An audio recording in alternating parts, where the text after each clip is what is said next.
right, boys, it is the first NFL Sunday, and also, you guys know, every other Sunday we do either the best card in every position, or we do the top 10 must-have cards video, which we are going to be doing today. This list is very, very hard to make because we have gotten so many good promos coming out. AKA has been amazing. The Game Time promo is really good. A lot of good legends coming out lately as well, man. But if you guys enjoy top 10s like this, you enjoy gameplays on new cards, make sure you hit that like, hit that subscribe, and let's just jump into number 10 here.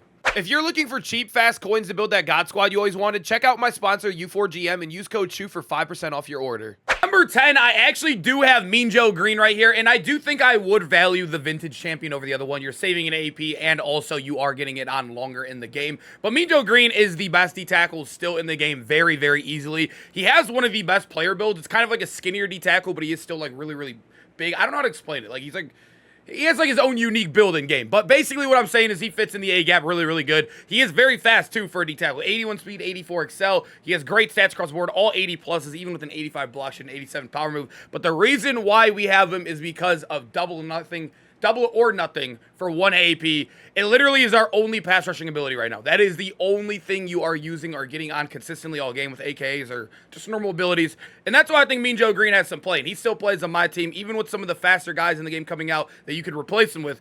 I still think that ability is very, very good, and I honestly see it shed all the time, so I love Mean Joe Greene on my team. Number 9, I am still going with Fred Warner. I still think Fred Warner is the best linebacker in the game. I know we have a Luke Kuechly who is faster, but when we look at All-Pro Fred, they juiced him statistically. When he comes to actual like coverage stats and dropping into coverage, or even like if you want to send him on some outside blitzes, he is a perfect universal like linebacker out there. He is 85 speed, which like I said, we do have some 86, 87 speed guys out there, but the reason why we all like him and the reason why I think they cheated Luke Kuechly is because they gave this card 85 zone coverage. Luke Kuechly's 88 LTD has 79 zone coverage. Yeah, they cheated him really, really bad. Luke Kuechly's, Fred Warner's also the same height as him. He's 6'3". This card is just, I don't know if it's just way before his time or they cheated the other linebackers, but Fred Warner's a dog, man. He also does get Avalanche, which I will say, I had to go in the auction house too because he's not in the catalog for some reason. It's not as good this year. I probably wouldn't use it there. I'd probably use some AK ability somewhere else, but All-Pro Fred is a dog, man. Top 10 card in this game easily. Oh, at number 8, we got that man, Sean Taylor. He came out yesterday, and I will say, Sean Taylor has been garbage in Madden the last 2 years. I don't know what their hatred was for this man, but the last couple years, they've been giving him 55 man coverage. I think he got up to like 65 at the end of the... It was terrible. He was very, very, very bad when it came to any sort of hybrid scheme. He was a zone-only player, and he was never actually like fast in the meta, but they finally gave us a good Sean Taylor card, and they gave us a blessing and did not make him an LTD. He has 87 speed, 6'2". I will say, I do have another free safety on this list, but he does get a secondary where you can put him at strong safety, and that's where exactly what I did for my team as well. But 87 speed, 88 excel. He obviously is a great hit power safety at 88 right there. The zone coverage is good. His man's above 80, which we love to see.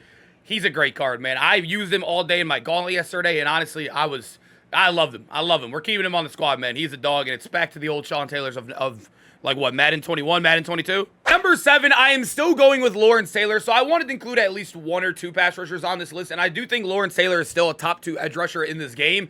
Not only can he play the A-gap because he's an outside linebacker, but he could play the edge. He could literally play anywhere in the D-line for you, which I love about him. He also is just Lawrence Taylor. This card is not only has his own player build, he is literally insane in game. I don't know if it's the coding or what, but he's always amazing, but they also gave him the best stats. So he's 86 speed, 88 excel. That is literally faster than half of the people watching this video's wide receivers. That's how good this card is. I will say his price was terrible to start the year. He's down to 700K, which is honestly really good. I think I saw 760, which is not bad for a top 10 card in the game, and also the name value and how good he truly is. I don't want to say not bad, but you know what I mean. But looking at the actual card, dude, literally, look at 285 pluses in the power and finesse move. His block shed's even in 82. It's Lawrence Taylor, man. This card's amazing. And at number 6, we got Paul Krause, a.k.a. the center fielder. I do think he is better than Sean Taylor, which I hate to say, but I'm really just leaning towards he has better abilities, and like being an AKA, his abilities start on, right? That's just automatically better than Sean Taylor's. And he also is a little bit taller. They're the exact same speed right there. His excel is a little bit low. I feel like Sean Taylor's a guy you could maybe float around if you want. You could play him up top too. That's what I've been doing. But I don't know. There's something about Paul Krause. He looks absolutely huge out there. 88 zone coverage. His play rec's really good. He's fast. And he's 6'3". And then, like I said, boys, you can literally throw on deep zone. Starts on. It literally, obviously, it'll turn off and on. But I use the pick artist one just so I can catch my interceptions. But Paul Krause, he was amazing last year. He's amazing this year. Being 6'3" and being a fast safety, you're just due to be good, right? So then we head into our top 5. We got that man, Marvin Harrison Jr., still the best wide receiver in the game, and I feel like he's still kind of I don't even want to say the best wide receiver in the game. I guess I could say the best affordable receiver in the game. I kind of forgot about a card that kind of ruined it. But moving into our top 5, he's still amazing, dude. Everybody has him on the team. I think this is a card that literally, if I had to, like, put my money on that I'm playing against in one game, this is probably the card. This is the most popular card in the game. He's the most affordable God Squad option in the game. I think Maserati Marv is he's just him right now. 87 speed. He used to be able to spin with the strat card. They nerfed that, but I still value him as one of the best cards in the game because of the height, because of the 85 plus in every single wide receiver stat besides 83 catching. I mean, he's a dog, man. You also can throw on double me or the wide receiver apprentice. I actually love wide receiver apprentice because of the zig routes. If you play a man player, he absolutely fries them with these stats too. I'm telling you, man, Maserati Marv is a dog. You guys already have him, I bet, but had to include in the list just in case you don't. And at number 4, we are going to get into a little bit more expensive cards here, but that's just how EA likes to do it, man. They like to make the top-end must-have cards very, very expensive. But looking in the game, it's a very offensive Madden. I think we all know that. It's literally, we're watching pros let up 50 every single game. So I don't want to hear anything about you have defense. Nobody has defense in this game. Big Play Slay is literally the only guy that I feel like I have a chance out there with sometimes because he is one of the corners that isn't super, super wax. I mean, I'm comparing him to the guy later on this list. But when you look at him, he is 87 speed, 6 foot. He comes with great stats, right? 85 play rec. The man's really good. The zone, he has amazing press. But he also gets an ability, either pick artist and deep zone KO. And the reason why I like him a little bit more than center fielder is because he gets these for 1 AP. Well, center fielder gets this for 1, but he gets this for 1, and center fielder gets this for 2 AP. So I'm telling you, Big Play Slay comes with a huge advantage. He has great stats. He's really, really fast. He's a solid heighted corner. Good abilities, too. I mean, I'm telling you, man, he's the only really guy to counter some of the offense, at least. At number 3, I got Nate Wiggins, and I will say this is a card that a lot of people have been iffy on because you can see that yellow stat right there. That play rec is 74. I will say I have him. If you guys have watched a couple of the streams lately or just a couple of the gameplays, you probably have noticed him in the background. He is still very, very good. I do run man coverage, so I don't think play rec has too much of a play into the man coverage. But I will say when I do switch to zone, I don't notice him being terrible either with the play rec, if I'm going to be honest. I think it has to do with him literally being so good in every other stat. He has 89 man, 87 zone, 88 press. Like statistically, he's by far the best corner. And then he has 88 speed, which he's the fastest, or he was tied for the fastest card in the game. The other card actually got an upgrade. So he is one of the fastest cards in the game while being 6'2" as well. I'm telling you, man, Nate Wiggins is going to be a dog. Hopefully he's really good in the real life so he can continue to get good upgrades like this. But this card's amazing, man. Definitely the best card in the game. And I lied to you guys. At number 5, I said Maserati Marv was the best God Squad budget option, or at least that everyone could afford. It really is Micah Parsons. I mean, this card, yeah, I mean, literally, I don't have to do much explaining, boys. 87 speed, 87 excel. Lawrence Taylor's almost double his price, by the way. This card is $350K currently. I think he, like, floats between 350 and 400.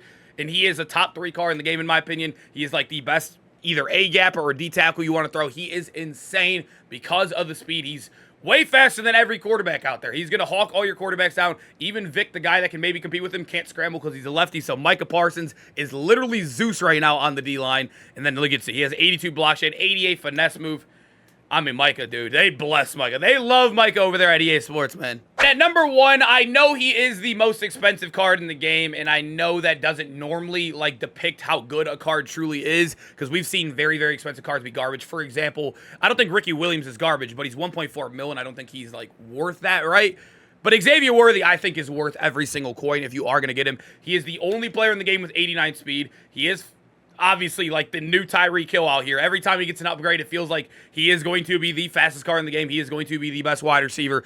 Literally, statistically, he is insane too. 88 plus in every route running. Look at his catching too. 87 plus in all the catching. He's the only card with 89 speed. The Chiefs team, you could very easily get 20 out of 20. If you're buying Worthy and you're not investing in 2020 Chiefs, I think you're holding yourself back because you can get him up to 90 speed, which is absurd right now in the game. I think Worthy truly feels like a card that almost like, I don't like to say pay to win, but he feels almost pay to win out there. If you guys watch the gameplay on this card, I didn't end up keeping him because of how expensive he is, but he's insane, dude. This card is literally unguardable. Boys, I hope you guys enjoyed the video. Make sure to comment down below which guys you guys have on this list and also which card got missed from the top 10. Honestly, I think this one was a little bit harder to make. There was a couple guys on the outside, but I think I did a decent job on it. Let me know, though, and I hope to see you guys in the next video. Peace out, boys.